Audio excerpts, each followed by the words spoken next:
बिस्मिल्लाहिर्रहमानिर्रहीम। अस्सलामुअलैकुम। मोहतरम नाज़रीन, मुख्तलिफ़ रवायात और अहादीस नबवी सल्लल्लाहु अलैहि वआलिहि वसल्लम की रोशनी में चार ऐसे मोतबर अंबिया कराम हैं कि जिनको अल्लाह ताला ने अभी तक जिंदा रखा हुआ है। लेकिन सवाल ये है कि उन चार नबियों को अल्लाह पाक ने कहाँ रखा हुआ है, वो कब तक जिंदा रहेंगे। मोहतरम नाज़रीन, पहले नबी जिनको अल्लाह पाक ने मौत नहीं दी और जिनके हमेशा जिंदा रहने का जिक्र अल्लाह पाक ने खुद कुरान पाक में किया है, वो हैं हज़रत ईसा अलैहिस्सलाम। हज़रत ईसा अलैहिस्सलाम ने नबूवत का ऐलान किया तो उन्होंने अपने इर्द गिर्द के लोगों को जमा करके फरमाया कि मैं आपको अल्लाह के दीन की दावत देता हूँ। वो लोग यहूदी कौम से थे। उनकी दीनी किताब में लिखा था कि अल्लाह का एक नबी आएगा जो यहूदियों के दीन को ख़त्म कर देगा। इस डर से यहूदियों ने आपको कत्ल करने का मंसूबा बना लिया। आप यहूदियों को अल्लाह के दीन का हुक्म देते रहे पर उनको उसकी कोई परवाह न होती। जब आप अलैहिस्सलाम को यकीन हो गया कि अब ये लोग मेरी किसी बात का यकीन नहीं करेंगे, जहालत पर ही रहेंगे, तो एक दिन आपने सब यहूदियों को इकट्ठा किया और कहा कि आप में से कौन अल्लाह के दीन पर ईमान लाएगा। उनमें से तकरीबन 12 या 19 लोगों ने अल्लाह पर ईमान लाया और कहा कि हम मुसलमान हैं और हज़रत ईसा अलैहिस्सलाम हमारी बख्शिश का जरिया बनेंगे। बाकी लोगों ने दावत दीन को कबूल ना किया, यहूदी ही रहे। एक वक्त ऐसा आया कि यहूदियों ने आपको कत्ल करने का पक्का मंसूबा बना लिया। उन्होंने एक तूतियानूस नामी शख्स को मुकर्रर किया कि वो आपको कत्ल कर दे। जब तूतियानूस आप अलैहिस्सलाम के पास जा रहा था तो अल्लाह ताला ने एक फरिश्ते को हुक्म दिया कि जाओ हज़रत ईसा अलैहिस्सलाम को आसमान की तरफ उठा लाओ। वो फरिश्ता अल्लाह के हुक्म की तामील करते हुए आपको आसमान की तरफ ले गया। जब आप आसमान पर पहुंचे तो आपकी मुलाकात आपकी वालदा से हुई। आपकी वालदा ने आपको गले लगाकर प्यार किया तो आपने फरमाया, अम्मा जान, अब हम रोज़े क़यामत ही मिलेंगे। जब आपको ज़मीन से उठाया गया तो आपकी उम्र 33 साल थी। हज़रत जिब्राईल अलैहिस्सलाम तो आपको बदली के ज़रिए आसमान पर ले गए और यहूदी बाहर खड़े तूतियानूस का इंतज़ार कर रहे थे कि कब तूतियानूस हज़रत ईसा अलैहिस्सलाम को ख़त्म करके बाहर आएगा। काफ़ी देर के बाद वो सारे आप अलैहिस्सलाम के घर गए। उन्होंने वहाँ एक शख्स को पाया जिसका चेहरा आप अलैहिस्सलाम जैसा था। उन्होंने उसको कत्ल कर दिया। कत्ल करने के बाद उन्होंने देखा कि ये चेहरा तो ईसा अलैहिस्सलाम जैसा है पर ये तो हमारा भेजा हुआ तूतियानूस है।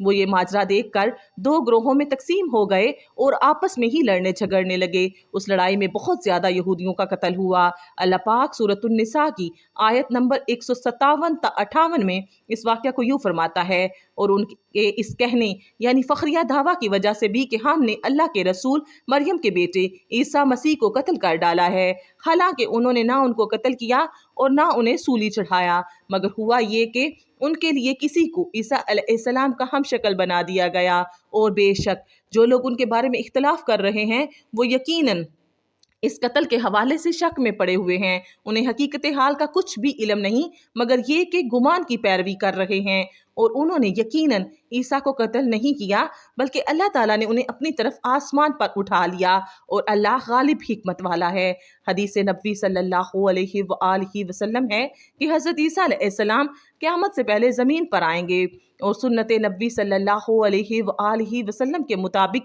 ज़िंदगी बसर करेंगे। आप अलैहिस्सलाम सलीब को तोड़ेंगे, दिजाल का जड़ से खात्मा करेंगे, तकरीबन 7 बरस तक दुनिया में ज़िंदगी बसर करके अल्लाह के दीन को आम करेंगे। आपको मदीना की सरजमी गुंबद खिज़रा में दफन किया जाएगा। अल्लाह ताला ने अपना वादा पूरा किया और हज़रत ईसा अलैहिस्सलाम को यहूदियों के हाथों कत्ल नहीं होने दिया। आप अलैहिस्सलाम को आसमान की तरफ उठा लिया। जिन लोगों का अकीदा ये है कि हज़रत ईसा अलैहिस्सलाम कत्ल हो गए या सूली पर लटकाए गए, वो दायरा इस्लाम से बाहर हैं, वो कुफ्र कर रहे हैं। मोहतरम नाज़रीन, दूसरे नबी जिनको अल्लाह पाक ने हमेशा की ज़िंदगी अता की हुई है वो हैं हज़रत खिज़र अलैहिस्सलाम। हज़रत खिज़र अलैहिस्सलाम उस वक़्त दुनिया में तशरीफ़ लाएंगे जब दिजाल जाहिलियत फैलाने के लिए नमूदार होगा। हज़रत खिज़र अलैहिस्सलाम उन लोगों को अल्लाह के दीन का हुक्म देंगे। एक रिवायत में है कि हज़रत मोहम्मद सल्लल्लाहु अलैहि वआलिहि वसल्लम अपने सहाबा कराम को हज़रत खिज़र अलैहिस्सलाम का किस्सा सुना रहे थे कि आपने फरमाया कि हज़रत खिज़र अलैहिस्सलाम का बाप एक बादशाह था जो हज़रत खिज़र अलैहिस्सलाम को अपनी बादशाहत से नवाजना चाहता था, लेकिन हज़रत खिज़र अलैहिस्सलाम को दुनिया की ये बादशाहत पसंद ना आई तो उन्होंने अपने वालिद की सल्तनत का जानशीं बनने से इनकार कर दिया और अपने वालिद गिरामी से नाराज़ होकर जंगल में जाकर रहने लगे। جہاں ان کو کوئی بھی ڈھونڈ نہ سکا۔ آپ کا گزر ایک آب حیات چشمے سے ہوا، اس چشمے سے پانی پی کر آپ تاحیات زندہ رہنے میں کامیاب ہو گئے۔ آپ کے تاحیات زندہ رہنے کا ذکر کافی روایات میں ملتا ہے۔ حضرت انس رضی اللہ تعالیٰ عنہ نے ایک روایت میں آپ کا ذکر اس طرح کیا ہے کہ جب اللہ کے نبی حضور صلی اللہ علیہ وآلہ وسلم کا وصال ہوا تو ایک بزرگ سارے مجمع سے ہوتا ہوا آپ کی میت کے پاس آ کر رک گیا۔ آپ نے کچھ پڑھا اور واپس چل بسا۔ اس کے جانے کے بعد وہاں موجود صحابہ کرام نے پوچھا کہ یہ کون شخص ہے؟ اس شخص کے بارے میں کوئی علم رکھتا ہے؟ حضرت علی رضی اللہ تعالیٰ عنہ بولے جی ہاں، یہ حضرت خضر علیہ السلام ہیں۔ حضرت خضر علیہ السلام اللہ کے حکم سے مصیبت زدہ لوگوں کی رہنمائی کرتے ہیں۔ آپ علیہ السلام لوگوں کی اصلاح کر کے ان کو اللہ کے حکم کے مطابق زندگی بسر کرنے کا حکم دیتے ہیں۔ ایک روایت میں ہے کہ حضرت خضر علیہ السلام سمندروں میں مصیبت زدہ کی مدد کرتے ہیں۔ حضرت خضر بہت نیک اور خدا ترس انسان تھے۔ کچھ روایات میں ہے کہ جو بندہ حضرت خضر علیہ السلام کی کنیت ابو الباس بلیلہ بن مالکان اور اس کے آباء و اجداد کا نام یاد رکھے گا تو اس کو مرتے وقت کلمہ نصیب ہوگا۔ حضرت عیسیٰ علیہ السلام اور حضرت خضر علیہ السلام کے بعد تیسرے زندہ نبی حضرت الیاس علیہ السلام کا ذکر آتا ہے۔ آپ کا ذکر قرآن پاک میں 2 جگہوں پر موجود ہے۔ تفسیر مذکوری میں مرکوز ہے کہ حضرت الیاس علیہ السلام کو ایک نورانی گھوڑے پر بٹھا کر آسمان کی طرف لے جایا گیا۔ حضرت انس رضی اللہ تعالیٰ عنہ سے مروی ہے کہ میرا اور حضرت محمد صلی اللہ علیہ وآلہ وسلم کا گزر ایک پہاڑی سے ہوا۔ وہاں سے گزرتے ہوئے ہمیں ایک آواز سنائی دی، اے اللہ مجھے بھی حضرت محمد صلی اللہ علیہ وآلہ وسلم کا امتی بنا دے۔ یہ آواز سنتے ہی اللہ کے نبی نے مجھے فرمایا، اے انس رضی اللہ تعالیٰ عنہ اس آواز کا پتہ لگاؤ کہ یہ کون ہے۔ حضرت انس رضی اللہ تعالیٰ عنہ فرماتے ہیں کہ میں جب اس پہاڑی کے اندر گیا تو کیا دیکھتا ہوں، ایک سفید پوش بزرگ اللہ کی عبادت میں مشغول ہیں۔ جب اس نے مجھے دیکھا اور کہا، اے بندے تو محمد صلی اللہ علیہ وآلہ وسلم کا صحابی ہے؟ حضرت انس نے ہاں میں جواب دیا۔ اس بندے نے کہا کہ میرا سلام محمد کو پہنچا دو اور محمد صلی اللہ علیہ وآلہ وسلم سے عرض کرنا کہ حضرت الیاس علیہ السلام آپ کو ملنا چاہتے ہیں۔ میں نے واپس آ کر حضرت الیاس کا پیغام آپ صلی اللہ علیہ وآلہ وسلم کو دیا تو آپ مجھے ساتھ لے کر وہاں چلے گئے۔ حضرت الیاس علیہ السلام کے پاس پہنچے تو میں پیچھے ہٹ گیا۔ حضرت محمد صلی اللہ علیہ وآلہ وسلم اور حضرت الیاس علیہ السلام کافی دیر تک آپس میں بات چیت کرتے رہے۔ اللہ کی طرف سے آسمان سے کھانا نازل ہوا تو حضرت محمد صلی اللہ علیہ وآلہ وسلم نے مجھے بھی پاس بلا لیا، پھر ہم تینوں نے مل کر کھانا کھایا۔ جب کھانا ختم ہوا تو میں نے دیکھا ایک سفید پرندہ آسمان سے نیچے کی طرف آ رہا ہے۔ وہ حضرت الیاس علیہ السلام کے پاس آیا تو حضرت الیاس علیہ السلام اس پر سوار ہو کر آسمان کی طرف چلے گئے۔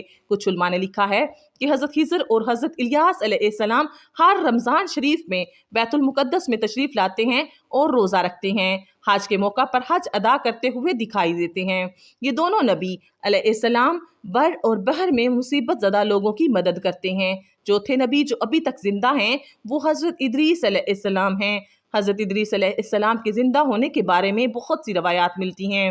قرآن مجید کی سورہ مریم کی آیت 56 تا 57 میں آپ کا ذکر اس طرح ملتا ہے کہ وہ ایک نیک پرہیزگار انسان اور نبی تھے کہ اللہ تعالیٰ نے حضرت ادریس علیہ السلام کو جنت سے اٹھا لیا تھا۔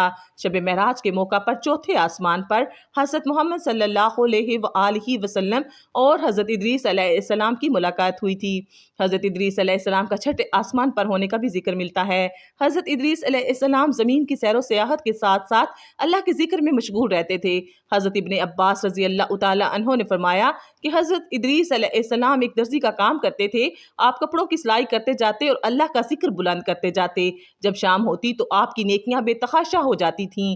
زمین پر رہنے والے انسانوں میں سب سے زیادہ نیکیاں آپ کی اللہ کے ہاں شمار ہوتی تھیں۔ آپ کو زندہ آسمان کی طرف اٹھا لیا گیا، پر آپ نے موت کے فرشتے سے کہا کہ مجھے موت کا مزہ چکھنا ہے۔ آپ کے کہنے پر موت کے فرشتے نے آپ کی جان نکال لی اور پھر اللہ کے حکم سے آپ کو زندہ کر دیا گیا۔ آپ نے فرشتوں سے درخواست کی کہ میں دوزخ کو دیکھنا چاہتا ہوں، پھر آپ کو دوزخ میں لے جایا گیا۔ پھر آپ نے جنت کی سیر کرنے کا کہا، آپ کے کہنے پر آپ کو جنت میں داخل کیا گیا۔ جنت دیکھنے کے بعد آپ نے فیصلہ کیا کہ میں یہاں ہی رہنا پسند کروں گا۔ فرشتے نے آپ کو کہا کہ آپ اپنے مقام کی طرف جائیں۔ اسی وقت اللہ کی طرف سے فرشتے کو حکم ملا کہ ادریس علیہ السلام کو یہاں ہی رہنے دیا جائے۔ سبحان اللہ۔ آخر میں اللہ رب العزت سے یہی دعا ہے کہ اللہ پاک ہمیں دین اسلام کو سمجھنے اور اس پر عمل کرنے والا بنائے۔ آمین۔